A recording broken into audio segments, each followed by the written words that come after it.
நம்ம தமிழக எல்லை ஓரம், அதாவது ஆந்திராவுக்கு பக்கத்தில் ஒரு அதிர்ச்சி சம்பவம் அரங்கேறியது. அது என்ன? 10 வயது மாணவி 4ஆம் வகுப்பு ஸ்கூலில் படிக்கிறாங்க. பாட்டி வீட்டில் தான் தங்கி படிக்கிறாங்க. ஸ்கூலுக்கு போயிட்டு திரும்ப வராங்க. அதிகமாக ஆள் நடமாட்டம் இல்லாத பகுதி.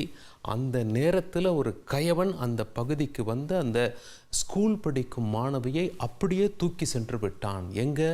பக்கத்தில் உள்ள மாந்தோப்பில் பாலியல் வன்கொடுமை அரங்கேற்றப்படுகிறது.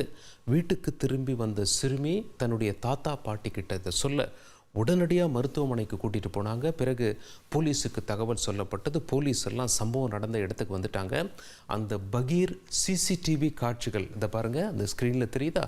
மாணவி நடந்து போகிறாங்க, பின்தொடர்ந்து போகிறான். அந்த மாணவி முதல்ல நின்று திரும்பி பார்க்குறாங்க. ஒரு சந்தேகம், ஏன் இவன் நம்மளை பின்தொடர்ந்து வரான் அப்படின்னு சொல்லி. மறுபடியும் கொஞ்சம் தூரம் 2 பேரும் நடக்கிறாங்க. திடீரென அந்த மாணவியை தூக்கி கொண்டு மாந்தோப்புக்குள் நுழைந்து பாலியல் வன்கொடுமை அரங்கேற்றிவிட்டு தப்பித்து சென்று விட்டான்.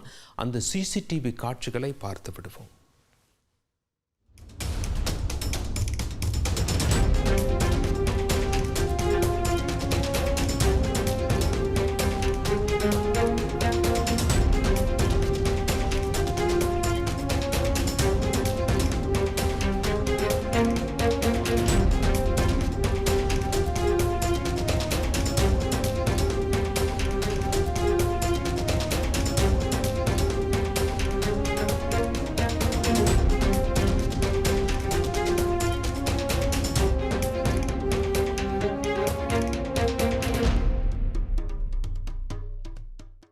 சம்பவம் நடந்து 5 நாள் ஆச்சு. இன்னும் அந்த குற்றவாளியை பிடிக்க முடியல, தப்பிச்சு ஓடிட்டான். போலீஸார் என்ன சொல்கிறாங்க அப்படின்னா, அது ஆந்திரா பார்டரில் அமைந்திருக்கக்கூடிய தமிழக பகுதி என்ற காரணத்தினால் குற்றவாளி ஆந்திராவுக்கு தப்பித்து செல்லக்கூட வாய்ப்பு இருக்கிறது. ஆந்திராவிலையும் எங்களுடைய தனிப்படைகள் தீவிர தேடுதல் வேட்டையில் ஈடுபட்டு இருக்கிறார்கள். தமிழ்நாட்டிலும் தீவிர தேடுதல் வேட்டையில் ஈடுபட்டிருக்காங்க அப்படின்னு சொல்லிட்டு போலீஸுக்கு ஒரு க்ளூ கிடச்சிருக்கு. மிக முக்கிய க்ளூ. நம்ம இப்போ டிவியில் அந்த க்ளூவை பற்றிலாம் ரொம்ப சொன்னோம்னா அந்த குற்றவாளி இந்த நிகழ்ச்சி கூட பார்த்து கொண்டு இருக்கலாம். இல்லைனா யூடியூப்லேருந்து வீடியோ எடுத்து அனுப்புவாங்க, உஷாராயிடுவான். அந்த எவிடன்ஸை அழிக்கிறதுக்கான வாய்ப்புகள் அதிகமாக இருக்குது. அதனால் தகவல் சொல்கிறோம் அப்படிங்கிற பேரில் எல்லா தகவலையும் சொல்ல முடிவது கிடையாது.